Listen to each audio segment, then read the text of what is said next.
Oke, halo Mas Agia, Halo, bagaimana Ella. kabarnya? Alhamdulillah sehat. Kemarin sempat agak nggak enak badan, tapi kan lagi musimnya ya. Semoga teman-teman Ya, juga sehat-sehat selalu ya. iya, semoga teman-teman juga sehat-sehat selalu.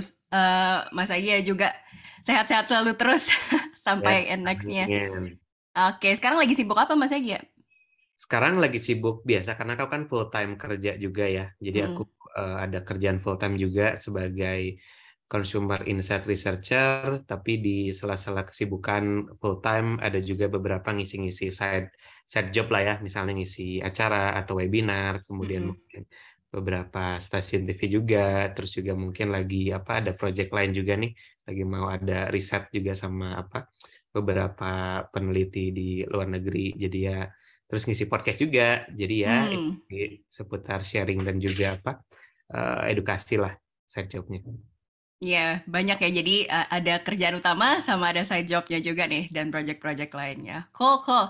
Nah, sesuai dengan podcast yang dibikin Mas Agia juga nih. Decision making namanya. Nah, hari ini kita bakal ngobrolin soal the art of decision making itu sendiri, terutama buat kehidupan dalam karir kita ya. Mungkin teman-teman obsesif di sini kan fresh graduates, kemudian bingung gitu mau pilih jalur karir yang seperti apa. Mungkin apakah pekerjaan yang ini sudah cukup untuk kebutuhan dia? Apa mungkin yang passion atau lebih ke money gitu kan? Nah, ini mungkin dilema-dilemanya para lulusan baru nih yang atau yang professionals yang baru mulai karirnya gitu. Mungkin first of all pengen tanya dulu sih Mas Agia, kenapa sih memilih keputusan dengan teknik yang tepat itu bisa berdampak besar terhadap kehidupan kita, terutama persoalan karir nih? Yes, jadi ini thank you Ellen, very good question. Kenapa? Karena sebenarnya kadang kita nggak sadar ya, gitu bahwa sebetulnya kehidupan kita nih itu sebenarnya akumulasi dari pilihan-pilihan yang kita ambil setiap harinya sebenarnya. Karena setiap harinya kan mungkin teman-teman sadar atau enggak, kita dihadapkan sama berbagai pilihan ya, baik itu pilihan yang kecil, misal dari milih makanan gitu ya, atau milih baju gitu ya, sampai pilihan besar nih, kayak contoh mau lulus, habis lulus kuliah ini banyak pilihannya, apakah mau lanjut S2 lagi, atau mungkin mau magang dulu, atau langsung cari kerja, atau mungkin ngelanjutin bisnis orang tua, atau bikin bisnis sendiri, itu kan pilihan yang cukup besar ya. Tapi sebetulnya di balik itu, semua kehidupan kita, personality kita, kemudian mindset kita, itu tuh di-shaping sama pilihan-pilihan yang kita ambil setiap harinya. Gitu. Makanya penting banget untuk kita bisa tahu nih, bagaimana kita bisa memilih keputusan yang tepat. Nah, tepat juga nanti ada konteksnya yang mungkin nanti kita bahas. Kemudian juga yang paling penting adalah bagaimana kita tahu konsekuensinya sebetulnya ya. Jadi kita tahu sebelum mengambil keputusan, oke, nanti akan ada beberapa outcome, tapi kita udah tahu ya istilahnya nanti konsekuensinya. Jadi kita bisa own it gitu. Jadi makanya mungkin aku pribadi membuat podcast decision making itu sebetulnya membantu untuk apa ya teman-teman juga saat mengambil keputusan dalam hidup gitu ya, itu kira-kira apa saja yang harus dipertimbangkan dan konsekuensinya seperti apa, seperti itu.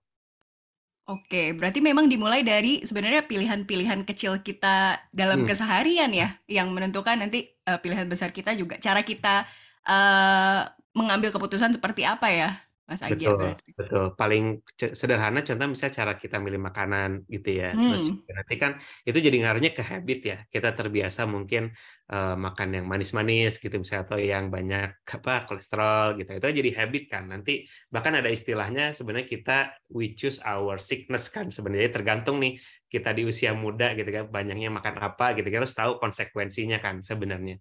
Kemudian kita juga apakah terbiasa olahraga atau enggak. Kemudian juga memilih network ya, memilih misalnya teman-teman lingkungan kita seperti apa gitu kan. Karena kalau kita juga memilih mencoba untuk banyak networking misalnya kan itu kan pilihan kita ya yang kita ambil untuk misalnya ada di lingkungan yang terus men-challenge diri kita atau mungkin ya udah kita di comfort zone aja gitu misalnya nggak mengembangkan network itu kan juga pilihan ya sebetulnya tanpa hmm. sadar atau enggak itu kan shaping our life kan sebenarnya seperti itu. Oke, bener-bener banget ya. Networking juga memilih pergaulan dan pertemanan gitu. Betul, Kita mau jadi orang seperti apa, kadang juga ditentukan dengan lingkungan kita ya, berarti Mas. betul. Oke.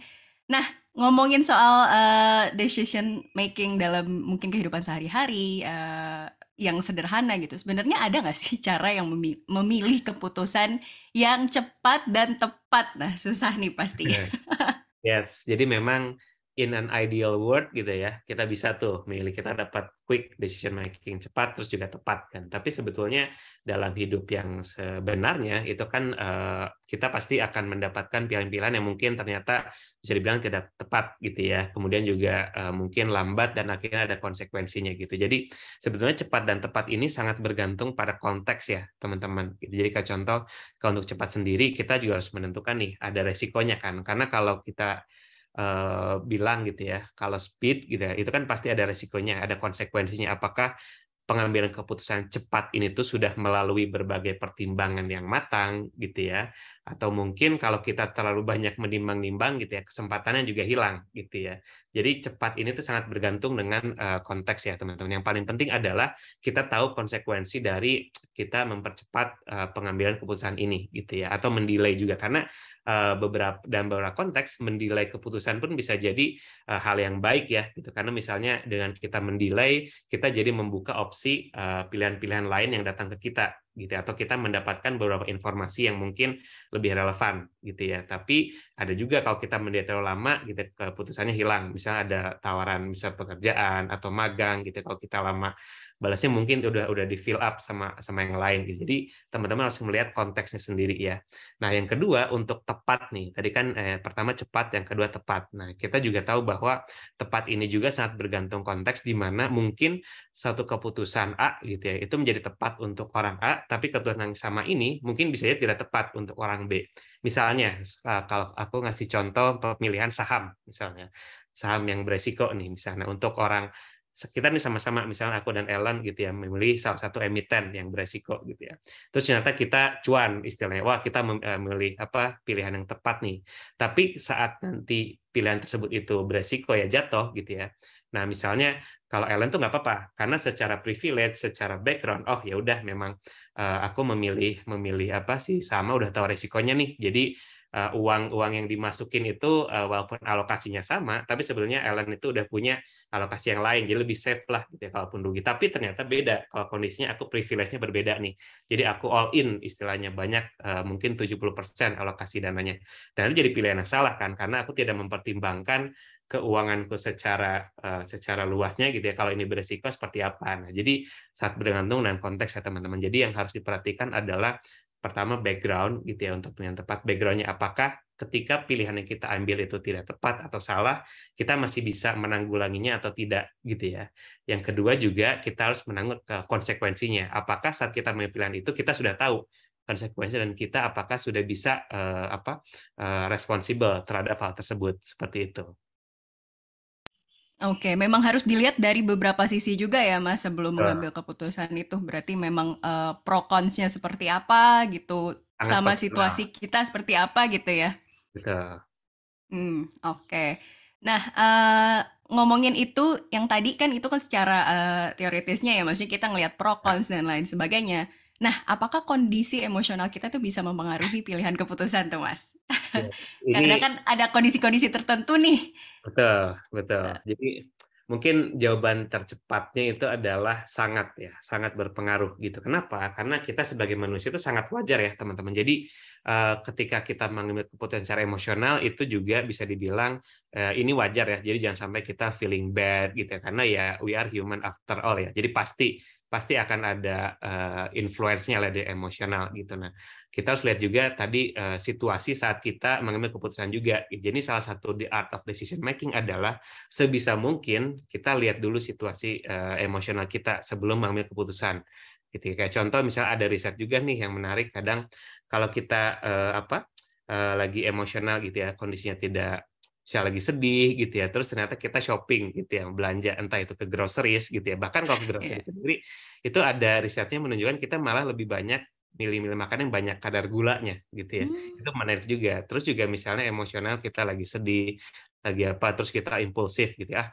Misalnya untuk coping dari sedihnya udah belanja aja deh gitu ya biar happy, Hmm. atau mungkin beli tiket liburan langsung gitu ya, impulsif gitu. Tapi itu sesaat ya sebetulnya teman-teman. Iya. Tapi nanti along the way ketika kita sudah mulai stabil lagi emosinya, wah kenapa ya aku beli ini kemarin gitu ya, kenapa ya ngambil keputusan ini gitu. Jadi itu sangat wajar, tapi memang memang kita harus tahu dampaknya ya teman-teman. Yang penting adalah kalau dalam ilmu art of decision making adalah ada istilah namanya stop and think gitu ya. Jadi sebisa mungkin sebelum kita mengambil keputusan kita stop dulu gitu ya. Kemudian think gitu ya. Kita biasanya bertanya 2 sampai 3 hal ke diri kita sendiri gitu ya. Kalau saya nggak beli ini apa nih dampaknya gitu ya. Misalnya terus yang kedua misalnya gimana kalau saya beli cheaper version gitu ya instead gitu. Nanti dari situ kita akan bisa ngelihat, kita nge-challenge diri kita sendiri gitu ya.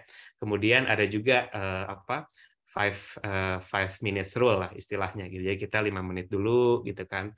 Lihat, kita challenge lagi gitu ya. Nah, setelah itu kita bisa menjawab secara rasional, boleh kita ambil keputusan gitu. Jadi yang paling penting adalah bagaimana kita bisa mengimbangi ya gitu. Jadi nggak mungkin kita ngambil sesuatu keputusan itu fully rasional ya gitu, fully logis. Tapi yang paling penting adalah kita mengimbangi. Jadi dengan ini kita tahu bahwa ini pasti akan ada pengaruhnya kok emosional karena kita manusia ya. Tapi yang paling penting kita coba imbangi gitu ya dengan logis dan rasionalnya seperti itu. Nah itu juga butuh awareness dari diri kita sendiri ya Mas, Betul. kalau begitu. Nah, kalau dari pengalaman Mas Agil sendiri, nah mungkin di awal-awal masa karir, mungkin bisa cerita nih sedikit ke teman-teman obsesif. Apa nih hal yang mungkin paling sulit diputuskan saat awal-awal masa karir gitu, Mas? Kalau Ya, dari pengalaman Mas. kalau dari konteks pribadiku ya, karena kebetulan aku waktu lulus kuliah itu sempat bingung gitu ya, mau lanjut S2 gitu atau mau kerja gitu. Karena kebetulan dulu aku juga sempat bikin kayak small business gitulah ya sama teman-teman di kampus. Tapi kemarin pas waktu itu aku galaunya adalah aku mengambil suatu namanya Economic and Consumer Psychology ini teman-teman. Jadi dulu tuh aku karena suka manajemen, suka bisnis, tapi juga nggak mau menghilangkan ilmu psikologinya. Karena aku dulu, sayang juga ya kalau S1-nya udah full 4 tahun gitu ya, Heeh. psikologi, terus nanti pindah kuliah dari awal lagi. Nah, aku kasarnya rakusnya gitu ya, pengen ada Heeh. the best of both worlds-nya gitu ya. Nah, ada Iya, ketemu iya. waktu itu jurusannya psikologi konsumen. Nah, saat itu di tahun mungkin 2015-an lah ya itu ya.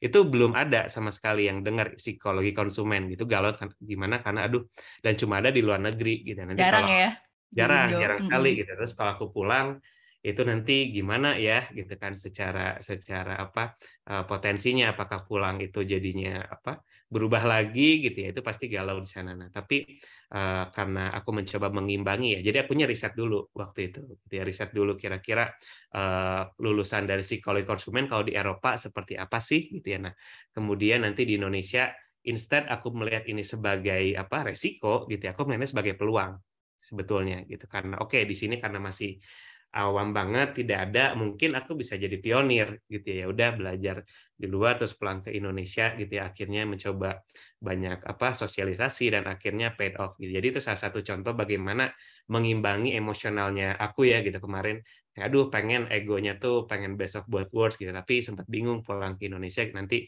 ada kerjaan nggak ya nah dibarengi dengan riset gitu coba rasional dulu deh jadi sehingga keputusannya jadi lebih apa ya lebih conscious istilahnya jadi nggak emosional banget nggak rasional tapi conscious secara emosional aku tahu tapi aku aware dengan konsekuensinya tapi itu bisa dibilang calculated risk istilahnya ya seperti itu. Oke, nah oke berarti calculated risk ada risetnya juga, jadi Betul, tahu ke depannya mau ngapain gitu ya dengan pilihan yang dibuat itu. Nah betul. sebenarnya kalau dalam pemilihan keputusan itu apalagi kita kan masih muda gitu ya Mas, ada Hmm. nggak sih pengaruh orang lain mungkin orang tua atau orang-orang terdekat kita terhadap keputusan kita? Gimana ya biar apa yang menjadi keputusan kita itu adalah hal yang terbaik nggak dipengaruhi? Mungkin ya nggak tahu ya terlepas dari pengaruhnya itu baik atau enggak gitu dari orang-orang sekitar. Ya, jadi yang pasti adalah pasti banyak pengaruhnya ya, karena balik lagi kita sebagai manusia itu kan makhluk sosial ya, gitu. Jadi pasti itu sudah tidak apa tidak diragukan lagi pasti ada kita pun menjadi manusia gitu ada personality itu kan shaping up dari pertama dari keluarga gitu didikan keluarga kemudian apa lingkungan teman-teman kita gitu ya. Terus juga di kuliah kita belajar apa gitu jadi pasti akan terpengaruh. Nah baik lagi ketika misalnya saat mungkin secara usia ya kohortnya masih muda itu masih banyak dipengaruhi karena ada istilah juga kalau teman-teman itu ada namanya quarter life crisis gitu ya di mana kita banyak mempertanyakan pada diri kita sendiri gitu. Bahkan self doubt-nya itu makin muncul gitu ya. Apakah keputusan diambil ini sudah tepat gitu ya? Apakah justru sudah siap gitu ya untuk mengambil keputusan sendiri di luar dari orang tua, di luar dari arahan dosen gitu. Karena kalau udah lulus kan itu udah entirely udah up to us ya istilahnya gitu ya. Nah, jadi mungkin yang harus di saat fase-fase seperti ini keraguan itu sangat wajar gitu ya. Tapi yang paling penting adalah bagaimana kita tuh punya ada istilahnya mungkin moral kompas ya, ataupun juga kita sudah punya visi, kita mau jadi orang seperti apa, gitu ya. Kemudian value yang pengen kita tanamkan di diri kita seperti apa, tujuan jauh, gak usah jauh lah, misalnya 3-5 tahun aja, gitu ya. Kadang-kadang orang suka muluk-muluk ya, itu 10 tahun ke depan, gitu ya. Karena pada dasarnya kita sebagai human tuh very bad at forecasting sebenarnya. Jadi kayak Iya. banyak risetnya gitu bahwa kita mau 5 tahun ke depan, 10 tahun ke depan pengen gini, tapi well life happens gitu kan. Jadi pasti akan banyak dinamika. Yang paling penting adalah kita punya koridornya gitu kan. Jadi saat kita mau keputusan, at least ketika ini masih sesuai dengan koridor kita, dengan value kita, dengan long term vision kita gitu ya, kita tetap bisa memfilter. Nah, filtering ini nih yang menjadi penting saat usia muda gitu. Kenapa? Karena kalau kita nggak punya filternya ini gitu ya, itu kita bakal jadi goyah tuh. Ya udah ikut orang tua bilang apa kita ikut sini. Terus ya dosennya ngarahin sebetulnya kamu lebih bagusnya di sini loh.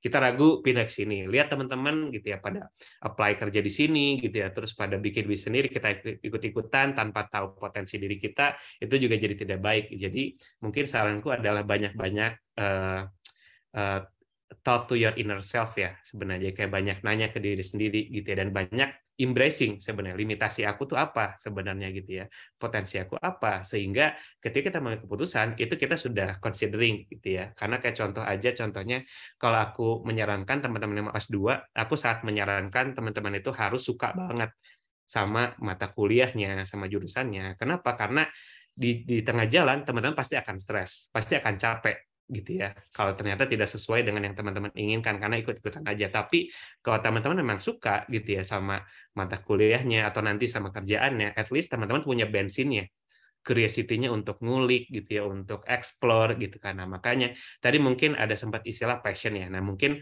dari aku pribadi aku menganggapnya teman-teman jangan mengejar passion. Gitu. Karena kalau passion itu mempersempit pilihan yang akan teman-teman ambil. Tapi teman-teman follow your curiosity. Karena curiosity itu evolving gitu ya. Karena teman-teman bisa membuka diri untuk gitu ya, tadinya senang sama scope ini atau materi ini, tapi mencoba membuka diri, oh ternyata menarik juga nih kalau saya belajar ini gitu ya, seperti itu. Jadi dengan kita follow our curiosity, bensin kita lebih banyak gitu ya. Terus potensi untuk kita jadi multi skill gitu juga banyak, karena di masa sekarang kita harus adaptif teman-teman, seperti itu. Wow, curiosity ya. Iya, memang akhir-akhir ini memang sering dengar curiosity, tapi kalau ngomongin passion, orang tetap kayaknya passion dulu nih yang dikejar. Tapi benar sih, benar-benar banget. Ini sesuatu hal yang baru juga, mungkin teman Auspresif juga baru dengar ya soal kalau ada curiosity-nya, wah bener sih, baru kita mau secapek apapun di pekerjaan itu ya Mas ya. Mungkin orang yang di startup segala macem, nah itu kan pasti capek banget tuh ya. Dengan curiosity pasti akan lebih jauh lebih apa Nafasnya lebih panjang napas lah. oke oke. Nah mungkin itu juga menjawab pertanyaan setelahnya itu karena berhubungan sama FOMO juga ya. Ya, Karena kan betul, orang betul. kadang yaudah deh daripada nggak dapat kerjaan di awal karir gitu ya, baru lulus ya udah kerja dulu yang seadanya gitu. Padahal mereka nggak suka dengan hal itu. Itu juga Ya, yang menjadi pengaruh ya berarti ya Mas ya. ya, ya. Dan juga mungkin untuk menjawab itu, kan kita kadang juga di dunia yang ideal kita yang bisa dapat pilihan ya, gitu. Oke, kita memilih. Tapi well, life happens gitu kan. Kadang kita di force untuk ya udah ngambil keputusan itu mau nggak mau kan. Karena mungkin ada orang yang secara mungkin mau fokus utamanya prioritasnya ekonomi gitu. Bisa jadi udah deh yang ada dulu gitu ya kita jabarin. Tapi yang paling penting adalah kita bisa memilih apa yang bisa kita kontrol dan mana yang nggak bisa kita kontrol.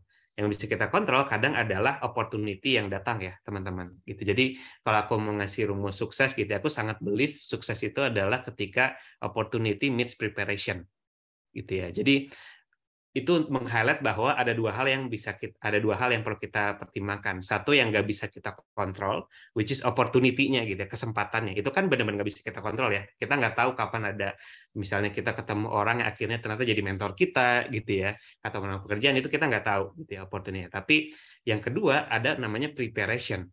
yang bisa kita siapkan gitu ya. Jadi ketika sukses itu terjadi ketika kita fokus terhadap apa yang bisa kita kontrol, which is preparation. Ya udah, kalau misalnya tadi konteksnya kita ambil udah pekerjaan yang ada, tapi di dalam pekerjaan tersebut kita terus prepare, mengasah nggak cuma skill yang kerjaan di situ doang, tapi membuka diri untuk hard skill yang lain gitu ya, tetap buka networking gitu ya. Nah, ketika kita sudah ready gitu ya, opportunity-nya itu datang gitu ya, kita udah ready karena preparation kita tuh udah matang gitu ya. Jadi banyak juga orang-orang yang mungkin suksesnya itu di-delay ya, karena opportunity udah ada, tapi kita belum siap gitu ya. Kita nggak ngerasa pede sama diri kita, aduh ini kayaknya gue belum siap deh gitu ya, atau kayaknya mungkin masih setahun atau 2 tahun lagi deh. Tapi beda kalau orang yang fokusnya udah sama yang bisa dikontrol, ya udah kita prepare aja, kita tetap bangun network, tetap ningkatin hard skill, tetap misalnya sering-sering membuka diri untuk belajar hal baru, misalnya dengar podcast gitu ya, nggak cuma baca buku, itu juga membuat kita lebih tinggi probability-nya untuk sukses ya, seperti itu. Wow, memang berarti harus, opportunity-nya digali terus juga ya, ada opportunity, kemudian kita juga nggak berhenti belajar ya, Mas, ya Ya, berarti? kata kuncinya itu betul. Oke. Nah, tadi kita udah ngomongin soal pemilihan keputusan ya, cara pengalaman dan, pentingnya seperti apa. Nah, kita ngomongin evaluasi keputusannya. Setelah memilih nih, eee, kenapa sih penting untuk ngevaluasi Ya, keputusan itu, Mas? Karena kan kadang, ada hal-hal yang mungkin di luar ekspektasi kita ya, betul. gitu. Ya, jadi evaluasi ini penting ya. Kenapa? Karena dari situ kita belajar kan. Karena ada istilahnya kita tuh dibilang gagal, failure, ketika kita tidak belajar dari kesalahan kita masa lalu gitu ya. Jadi kan pasti aku yakin teman-teman akan mengambil bad decision gitu ya selama masa hidup. Pastilah ada gitu ya. Nggak mungkin orang itu selalu hit benar terus kemudian pasti enggak gitu ya. Nah, yang paling penting adalah apa responnya sebetulnya, respon dari kita saat salah memilih keputusan tersebut gitu ya. Apakah kita belajar dari situ atau enggak sebetulnya kan. Jadi dalam evaluasi ini menjadi penting dan kadang kita jadi overthinking juga ya gitu kan. Aduh, ini salah jadi aduh harusnya seperti ini, harus seperti ini. Mhm. Itu justru kita lose the situation saat kita berpikir seperti itu. Kenapa? Karena pertama itu tidak produktif, teman-teman. Karena kalau kita fokus dengan what if gitu ya, aduh harusnya gini, gimana kalau gini, itu sangat tidak produktif. Kenapa? Karena it won't happen, teman-teman. It already finished anyway gitu ya, it's already in the past gitu ya. You cannot change the past gitu kan.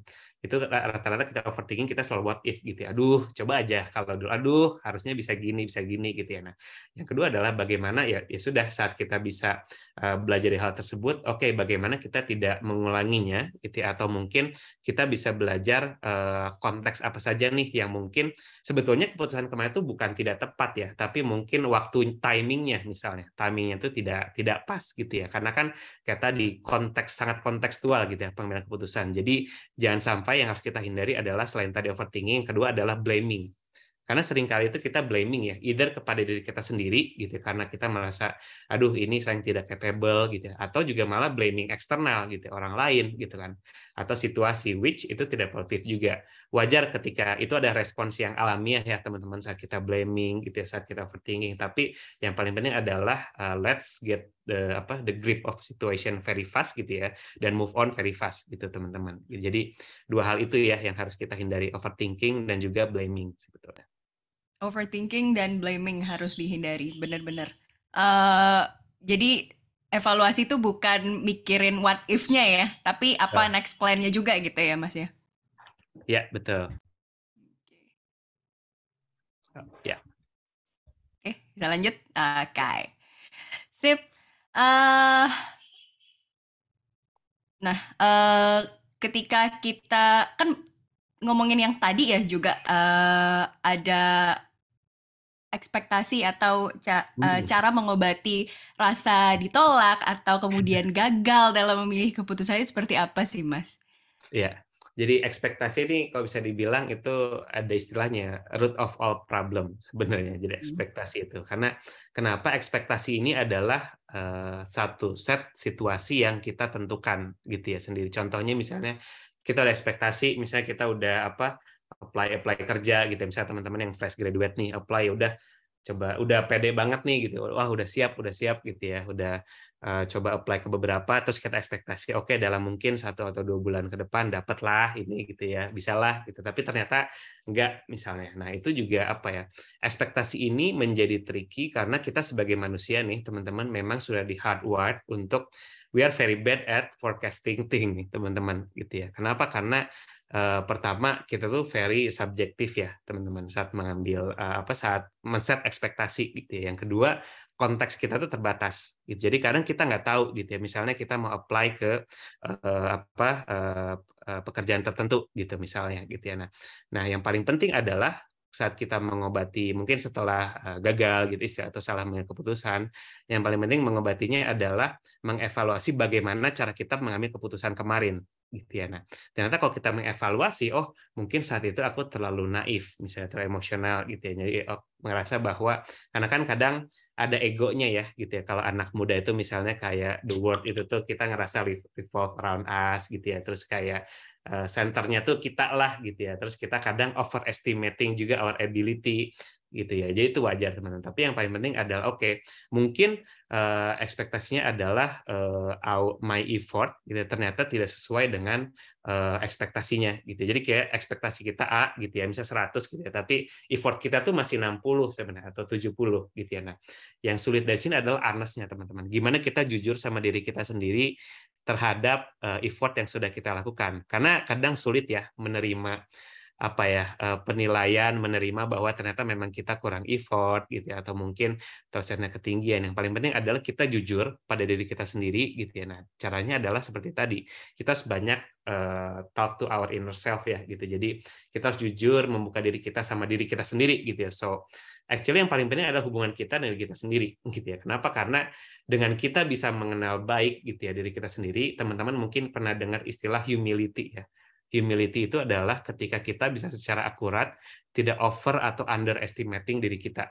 Gitu ya. Nah, itulah perjalanan yang akan kita dapatkan gitu ya, kalau kita menuju humility dengan cara jujur pada diri kita sendiri. Nah, setelah kita jujur, kita bisa mengevaluasi bagaimana cara pengambilan keputusan kita saat itu, dan akhirnya oke, mungkin kemarin aku terlalu ketinggian nih ekspektasinya, atau effort pun juga, kita pun juga masih sedikit. Jadi ke depannya kita tahu parameter mana yang harus kita tingkatkan, seperti itu. Berarti memang, dari evaluasi itu sendiri memang harus di, look back lagi ya, gitu ya, Mas, ya? Betul. Oke. Ya ya ya, mungkin dalam, karir ya, kalau Mhm. misalnya untuk mengevaluasi keputusan kita, apakah misalnya, tepatkah kerja di sini? Apakah sebenarnya Hmm. harus, apakah ini saatnya aku misalnya pindah kerjaan lain atau cari explore, hal lain gitu ya, untuk mengevaluasi keputusan itu seperti apa sih mungkin step by step-nya, Mas?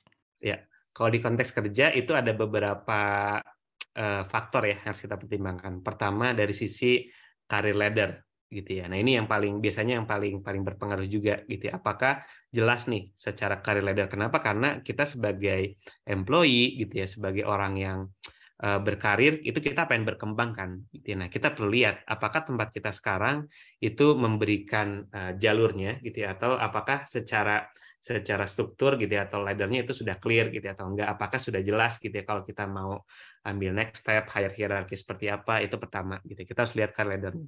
Yang kedua adalah dari superior kita, atau bisa istilah manajer kita atau supervisor kita gitu ya.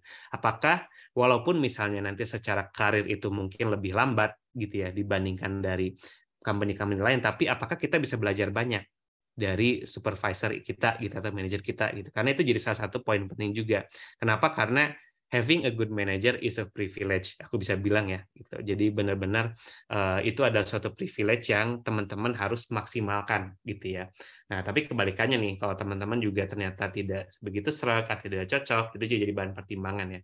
Nah, yang ketiga of course dari segi salary ya. Nah, salary ini mungkin kita tidak memandangnya secara materialistik aja ya, teman-teman, tapi dari sisi self worth gitu ya. Apakah our effort gitu kan, our performance itu memang istilah dinilai secara seimbang gitu ya, atau istilahnya worth it gitu ya, untuk company ini tuh menilai kita. Yang keempat adalah environment-nya gitu. Environment dalam arti dari sisi industrinya gitu ya, apakah industrinya itu tuh berkembang atau enggak, kemudian juga dari sisi koleganya gitu ya. Nah, jadi ini akan sangat berpengaruh terhadap 4 konteks ini teman-teman. Jadi teman-teman akan menimbang-nimbang sesuai dengan fase teman-teman sendiri. Gitu ya. Kayak contoh misalnya kalau fasenya udah sangat tinggi, pasti mereka mencari yang stabil kan, stability gitu value-nya. Jadi ya udah nggak apa-apa mungkin secara manajernya tidak begitu seret, tapi secara stability-nya gitu itu bagus gitu. Tapi kalau teman yang fresh grad nih gitu ya, pasti mencarinya adalah growth gitu ya. Gimana caranya kita bisa mencari misalnya environment gitu ya. Oke, walaupun mungkin salahnya kecil tapi kita lihat nih secara growth-nya seperti apa, career ladder-nya ternyata oke, dan manajernya itu kita bisa belajar banyak dari dia gitu ya. Seperti itu. Nah, jadi mungkin kalau teman-teman pengen punya lebih long term vision lagi adalah teman-teman akan merasa ini ada tempat yang tepat ketika teman-teman merasa teman-teman learning tapi dibayar. Gitu. Aku selalu bilang bahwa the highest form of satisfaction di dunia kerja adalah ketika kita ngerasa kita tuh belajar gitu ya di sini, tapi kita dibayar. So we get paid for learning gitu ya. Jadi kita ngerasa di sini gue belajar banyak di tempat ini, tapi gue dibayar juga gitu ya. Jadi teman-teman bekerja keraslah gitu ya, terus juga carilah sampai teman-teman berada dalam environment tersebut. Kan menurutku itu adalah udah highest satisfaction ya di dunia kerja gitu. Berarti memang ya disesuaikan dengan kebutuhan juga ya yang kamu cari, misalnya growth-nya kah yang di awal, kemudian kalau udah ketemu yang bisa bikin growth, kemudian cocok lingkungannya juga, ada mentor juga gitu yang bisa Ya, bantu perkembangan mental. kita, itu yang akan membawa kita lebih jauh lagi ya, gitu. Betul.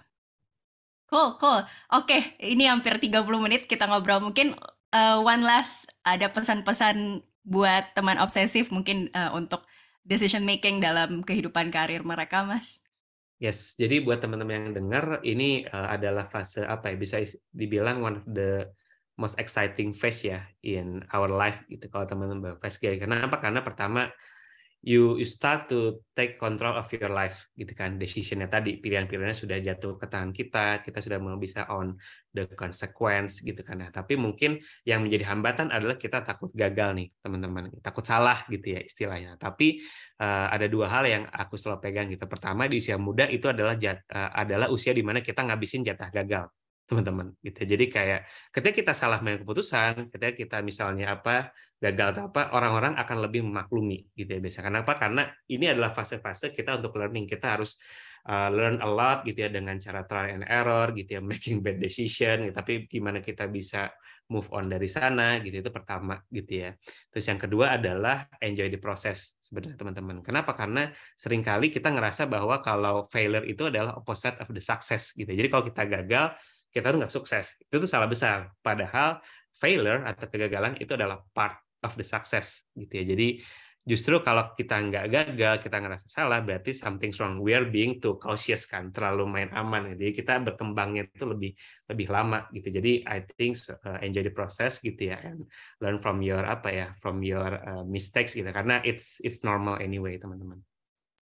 Wah, oke. Penutup yang sangat-sangat menjelaskan semuanya juga bagaimana teman-teman kayaknya menyadarkan teman-teman nih untuk di awal karir. Oke, thank you so much Kak Agia untuk waktunya Oke, hari ini buat pleasure. sharingnya juga. Semoga bermanfaat ya buat teman-teman obsesif.